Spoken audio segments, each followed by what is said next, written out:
భారత్ పాకిస్తాన్ మధ్య కొత్త శాంతి ప్రయత్నాల, కొలంబోలో రహస్య భేటీల ప్రచారం, ఆర్ఎస్ఎస్ వ్యాఖ్యలు, మారుతున్న అంతర్జాతీయ సమీకరణాలు. అసలు ఏం జరుగుతోంది? భారత్ పాకిస్తాన్ సంబంధాలంటే దశాబ్దాలుగా ప్రపంచం ముందుకు వచ్చే చిత్రం ఒక్కటే. సరిహద్దు ఉద్రిక్తతలు, యుద్ధాలు, ఉగ్రవాదం, కాల్పుల విరమణ ఉల్లంఘనలు, దౌత్యపరమైన ఉద్రిక్తతలు, పరస్పర ఆరోపణలు. స్వాతంత్రం వచ్చినప్పటి నుంచి ఇరు దేశాల మధ్య పూర్తిస్థాయి విశ్వాసం ఏర్పడిన సందర్భాలు చాలా తక్కువ. కొన్ని సందర్భాల్లో శాంతి చర్చలు ప్రారంభమైనా ఏదో ఒక ఘటనతో అవి మళ్లీ నిలిచిపోయాయి. అలాంటి పరిస్థితుల్లో ఇటీవల వెలుగులోకి వచ్చిన కొన్ని పరిణామాలు మరోసారి ఆసక్తిని రేకెత్తిస్తున్నాయి. ఇటీవల భారత్ పాకిస్తాన్కు చెందిన మాజీ అధికారులు, రిటైర్డ్ సైనికాధికారులు, మాజీ దౌత్యవేత్తలు శ్రీలంక రాజధాని కొలంబోలో అనధికారికంగా సమావేశమైనట్లు వచ్చిన కథనాలు రాజకీయ దౌత్య వర్గాల్లో చర్చకు దారితీశాయి. అదే సమయంలో ఆర్ఎస్ఎస్ కీలక నేతల వ్యాఖ్యలు కూడా ఈ చర్చకు మరింత బలం చేకూర్చాయి. దీంతో భారత్ పాకిస్తాన్ సంబంధాల్లో ఏమైనా కొత్త మార్పులు చోటు చేసుకుంటున్నాయా అనే ప్రశ్న వినిపిస్తోంది. అయితే ఇప్పటి వరకు ఈ సమావేశాలపై భారత్ లేదా పాకిస్తాన్ ప్రభుత్వాలు అధికారికంగా ఎలాంటి ప్రకటన చేయలేదు. అందువల్ల ఈ అంశాన్ని నిర్ధారిత వాస్తవంగా కాకుండా వెలుగులోకి వచ్చిన కథనాలు, వాటిపై వచ్చిన స్పందనలు, వాటి రాజకీయ దౌత్య నేపథ్యాన్ని విశ్లేషించే కోణంలో చూడాల్సిన అవసరం ఉంది. భారత్ పాకిస్తాన్ సంబంధాల చరిత్రను పరిశీలిస్తే 1947 విభజన తర్వాత కాశ్మీర్ అంశం ఇరు దేశాల మధ్య ప్రధాన వివాదంగా మారింది. 1947, 1965, 1971 యుద్ధాలు, 1999 కార్గిల్ ఘర్షణ అనంతరం జరిగిన అనేక ఉగ్రవాద దాడులు ఇరు దేశాల మధ్య విశ్వాసాన్ని తీవ్రంగా దెబ్బతీశాయి. ముఖ్యంగా 2001 పార్లమెంటుపై దాడి, 2008 ముంబై ఉగ్రదాడులు, 2016 ఉరి ఘటన, 2019 పుల్వామా దాడి తర్వాత సంబంధాలు మరింత దిగజారాయి. ఇలాంటి పరిస్థితుల్లో భారత్ వైఖరి కూడా స్పష్టంగానే ఉంది. సరిహద్దు దాటి ఉగ్రవాదానికి పూర్తిగా ముగింపు పలకకుండా సాధారణ ద్వైపాక్షిక సంబంధాలు పునరుద్ధరించడం కష్టమని భారత్ పలుమార్లు ప్రకటించింది. ఇదే అధికారిక విధానంగా కొనసాగుతోంది. అయితే అంతర్జాతీయ రాజకీయాలు ఎప్పుడూ ఒకేలా ఉండవు. ప్రపంచ శక్తుల సమీకరణాలు మారుతుంటాయి. ఆర్థిక పరిస్థితులు, భద్రతా అవసరాలు, ప్రాంతీయ వ్యూహాలు కూడా దేశాల నిర్ణయాలను ప్రభావితం చేస్తుంటాయి.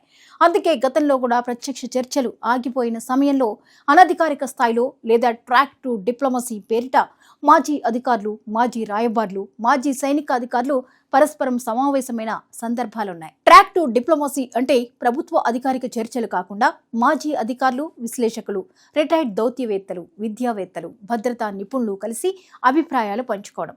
వీటికి ప్రభుత్వ చర్చలతో సమానమైన అధికారిక హోదా ఉండదు. అయితే కొన్ని సందర్భాల్లో భవిష్యత్తులో జరిగే అధికారిక చర్చలకు వాతావరణం సృష్టించడంలో ఇవి ఉపయోగపడతాయని దౌత్య నిపుణులు చెబుతుంటారు. ఇప్పుడు కొలంబోలో జరిగినట్లు ప్రచారం జరుగుతున్న సమావేశాన్ని కూడా చాలా మంది ఇదే కోణంలో విశ్లేషిస్తున్నారు. ఈ సమావేశంలో భారత్ తరపున బీజేపీ నాయకుడు రామ్ మాధవ్, మాజీ ఆర్మీ చీఫ్ ఎంఎం నర్వణే, పలువురు మాజీ దౌత్యవేత్తలు పాల్గొన్నట్లు కొన్ని మీడియా కథనాలు పేర్కొన్నాయి. అదే సమయంలో పాకిస్తాన్ తరపున రిటైర్డ్ మేజర్ జనరల్ ఇస్ఫందియార్ అలీఖాన్ పటోడీతో పాటు మాజీ అధికారులు హాజరైనట్లు కూడా ప్రచారం జరిగింది. అయితే ఈ కథనాలపై రామ్ మాధవ్ స్పష్టంగా స్పందించారు. తాను పాకిస్తాన్ అధికారులతో ఎలాంటి చర్చలు జరపలేదని ఆయన ఖండించారు. దీంతో ఈ అంశంపై మరింత ఆసక్తి నెలకొంది. మరోవైపు భారత్ ప్రభుత్వం కూడా ఇప్పటి వరకు ఈ సమావేశాలపై అధికారికంగా స్పందించలేదు. పాకిస్తాన్ ప్రభుత్వం కూడా ఎలాంటి ప్రకటన చేయలేదు. సాధారణంగా ఇలాంటి కీలక దౌత్య పరిణామాలు జరిగితే ప్రభుత్వాలు కనీసం ఒక ప్రకటన విడుదల చేసే అవకాశం ఉంటుంది. అలాంటిది జరగకపోవడంతో ఈ కథనాలపై అనేక ప్రశ్నలు తలెత్తుతున్నాయి. ఇదే సమయంలో ఆర్ఎస్ఎస్ నేతల వ్యాఖ్యలు కూడా చర్చకు వచ్చాయి. ఆర్ఎస్ఎస్ ప్రధాన కార్యదర్శి దత్తాత్రేయ హౌసబలే ఇటీవల మాట్లాడుతూ పాకిస్తాన్తో చర్చలు జరపడానికి భారత్ ఎప్పుడూ సిద్ధంగా ఉండాలని వ్యాఖ్యానించారు. అలాగే ప్రజల మధ్య సంబంధాలు కొనసాగడం అవసరమని ఆర్ఎస్ఎస్ ప్రచార విభాగం బాధ్యుడు సునీల్ అంబేద్కర్ కూడా పేర్కొన్నారు. ఈ వ్యాఖ్యలను కొందరు సాధారణ శాంతి సందేశంగా చూస్తుండగా మరికొందరు మాత్రం ఇవి భవిష్యత్తులో ఏదైనా రాజకీయ లేదా దౌత్య మార్పుకు సంకేతాలా అని ప్రశ్నిస్తున్నారు. మరోవైపు ప్రస్తుతం ప్రపంచ పరిస్థితులు కూడా వేగంగా మారుతున్నాయి. ఇండో పసిఫిక్ వ్యూహం, చైనా ప్రభావం, మధ్యప్రాచ్య పరిణామాలు, అంతర్జాతీయ వాణిజ్య మార్గాలు, ఇంధన భద్రత వంటి అంశాలు దక్షిణాసియా రాజకీయాలపై ప్రభావం చూపుతున్నాయి. ఈ నేపథ్యంలో భారత్ పాకిస్తాన్ మధ్య ఉద్రిక్తతలు తగ్గితే ప్రాంతీయ స్థిరత్వానికి ఉపయోగపడుతుందని కొందరు అంతర్జాతీయ విశ్లేషకులు అభిప్రాయపడుతున్నారు. అయితే మరోవైపు భారత్ భద్రతా వ్యవస్థ మాత్రం ఉగ్రవాదాన్ని అత్యంత కీలక అంశంగా పరిగణిస్తోంది. ఉగ్రవాద మౌలిక వస్తువులపై స్పష్టమైన చర్యలు లేకుండా సంబంధాల సాధారణీకరణం సాధ్యం కాదని భారత్ గతంలోనే స్పష్టం చేసింది. ఈ అధికారిక వైఖరిలో ఇప్పటి వరకు ఎలాంటి మార్పు ప్రకటించలేదు. అందువల్ల ప్రస్తుతం వినిపిస్తున్న శాంతి ప్రయత్నాల ప్రచారాన్ని కూడా ఇదే నేపథ్యంతో పరిశీలించాల్సి ఉంటుంది. రాజకీయంగా కూడా ఈ అంశం చర్చకు దారితీసింది. కర్ణాటక కాంగ్రెస్ అధ్యక్షుడు బీకే హరిప్రసాద్ రామ్ మాధవ్పై వ్యాఖ్యలు చేస్తూ ఆయన కార్యకలాపాలను తాము గమనిస్తున్నామని అన్నారు. దీంతో ఈ అంశం రాజకీయ వేదికపైన చర్చకు వచ్చింది. అయితే ఈ వ్యాఖ్యలు రాజకీయ విమర్శల పరిధిలోకి వస్తాయి. వాటిని కూడా నిర్ధారిత వాస్తవాలుగా పరిగణించలేం. భారత్ పాకిస్తాన్ సంబంధాల విషయంలో గత అనుభవం ఒక విషయాన్ని చెప్తోంది.